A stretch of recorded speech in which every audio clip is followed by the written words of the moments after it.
Yeah, I know what you're thinking. You can get a job in the Middle East simply by trying or by magic, through others, or by fluke.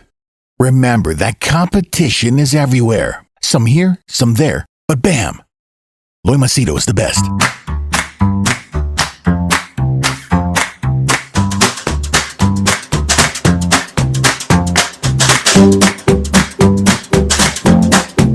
This one is Oman. Okay, Oman says 22 more expats get citizenship, and this is the fourth batch of expats getting citizenship since the beginning of 2021. Now, many people are very excited. Oh, shit, man, see citizenship. And I was getting, calls even from Europe and all that, messages. And is it a good time to go? I'll give you my analysis. So this article is dated 31st October 2021. Okay.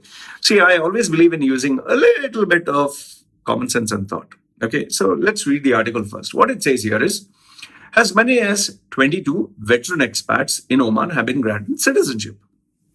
Okay. Now, when you give a number like this, 22, the first thing that goes through my mind, this is how my mind works. Who are these 22? Are they poor people? Are they people like you and me? Are they ordinary chaps?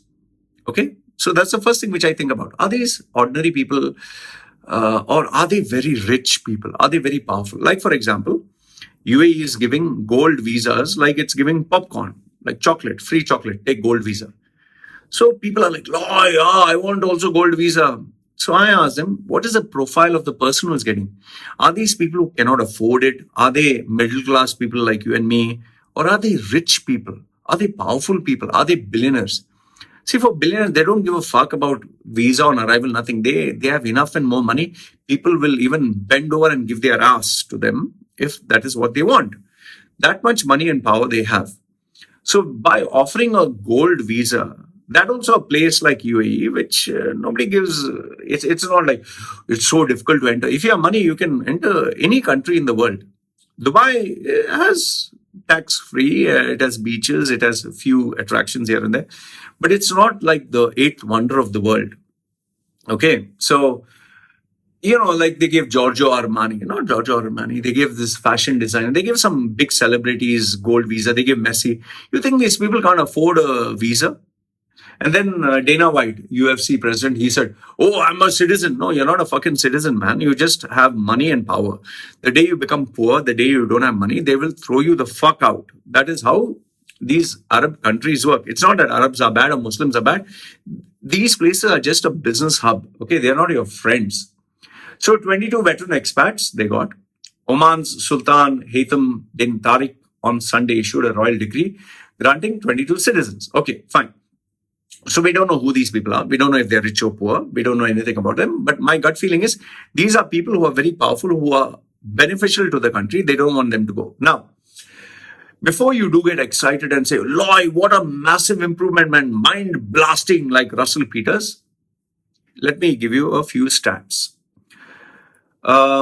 It seems this is a fourth batch. So I was curious to know what are the previous batches. The previous batch, it seems earlier June, 30 people were granted citizenship. March, they gave 39 people, and February, they gave 157. So I did the calculator, very bad at maths. 22 plus 30 plus 39 plus 157 is 248 people. So 248 people. So before you get impressed, Oman's population is 5.107 million people. 5 million. So let's take it at 5 million. Out of 5 million, you have given 248, which is not even 10%. Which is not even 1%. Okay, that's first. It is point, I think 0.0000001, or not in one. It's point 105. Okay. Have you forgotten what Oman did just a few months ago? It deported almost 1 million expats. People who had a job, people who had their families, people who had a livelihood. They just deported them as if they were useless, pieces of second-hand tissue that you use to wipe your ass. So the point I'm trying to make here is don't be overly excited about the citizenship thing. If you have money, you can get citizenship anywhere. Am I telling you something wrong? If you have money, Why the fuck you have to be bothered about any citizenship? People will give you, if you don't have a criminal record and you have money, anywhere you can get. My friend used to tell me, one of my friends, he is based in Miami. He's an Indian passport holder. He has been in USA for, I think, 40 years. I asked him, why didn't you take a US passport? He said, for what? Why the fuck should I take a US passport? He's a multi-millionaire. Okay, he has been my friend for many months now. Okay. He says, fuck the US passport. I don't fucking need it, man. I have millions. I can go anywhere in the fucking world. So what I realized is this fascination that we have for a passport is only when we are desperate or this thing. Or like Elon Musk, maybe you want to settle down and open a new business and get a lot of benefits. Otherwise, if you have money, the world is at your feet here. And the only people who are so crazy about passports are middle-class people like you and me who believe at some point when we are old, when we can't earn money, when they'll throw you out, oh shit, what will I do in my old age? We need a passport. So this is with regards to the Oman article. Okay. Last and not the least, this one is Nakheel, UAE-based article. It has come in KHALEEJ Times. Nakheel serves eviction notice to the residents of Jebel Ali Village. It's 2nd November. Now, UAE is very infamous for this. What they tend to do is they, like I always say, UAE changes its laws like they change its underwear. Now here, developer Nakheel, which is part of the government, just all of a sudden gave eviction notices to all the people who are staying in Jebel Ali Village. Now, most of them are expats who stay there. And they are told within 12 months, pack your belongings, get the fuck out. Okay, in other words, in a very polite way, please leave. Okay. And the reason that they're given is we have to redevelop the place to preserve and enhance its longevity for many generations. Shut the fuck up. You just want to make fuckloads of money. You want a popular place which is in high demand. And the only way you can generate money is by destroying and rebuilding. Okay. So given that it's already sold and the price is old, outdated, you can't increase the price. So the best way is throw all the people out and rebuild. Okay, that's what it is. Now, what is the problem here? I don't see any problem. Okay, it's business. Okay, but what happens here is this kind of act would never happen in, let's say, Western countries because there are laws. Okay, now I don't know if this is freehold or if it is they've purchased it downright cash or they are just renting. If they are renting, then fine. It's fair enough. But if people have purchased it, okay, then it's a major hassle. See, now this location was behind even Battuta Mall. Jebel Ali Village is one of the oldest and most treasured residential communities. It has 290 homes, which was constructed in 1977. So obviously, it would be cheaper. But remember this, UAE is a business hub. They need to make money. So, if something is affordable and you're enjoying a good life, but they're not making any money, they don't want to keep you there. They will throw you out. Okay. Now, there are limits how much you can increase by hidden charges and all that. So, I guess the best way was, okay, it's 1977, so many years. We have not changed anything. We'll destroy everything, rebuild it, and then overcharge people, which is smart if you actually look at it. But here, most of the people are pretty upset. There was one Briton, he said, I'm absolutely gutted. It's an understatement. Perhaps something fancy will come up here, but a slice of history will be forever affected. It's like a little jewel in the desert. I've been here since 1980.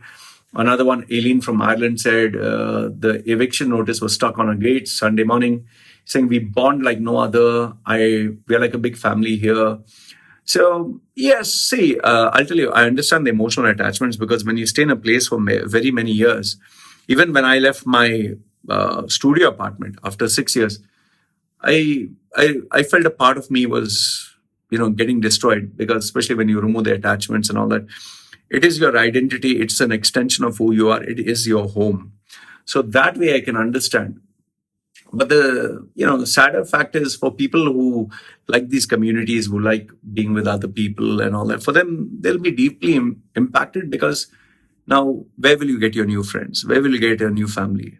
And the worst part is if you have taken the home as your own home, those memories, those moments, it's forever gone. So it's a very sad story, but this is the reality of living in UAE. The problem is they can change the rules just at the click of a finger. You can't do anything. And before you know it, it's bye-bye. That is why I tell people, never take UAE as your home.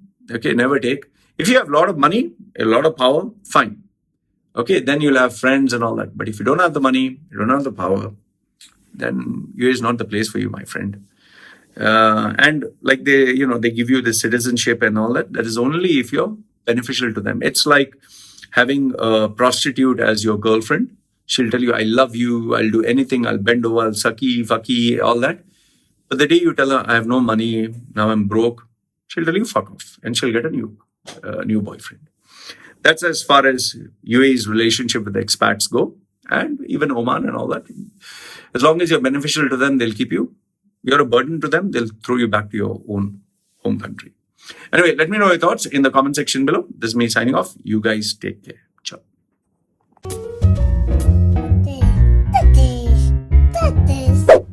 Yeah, I know what you're thinking. You can get a job in the Middle East simply by trying or by magic, through others or by fluke. Remember that competition is everywhere. Some here, some there, but bam! Machedo is the best.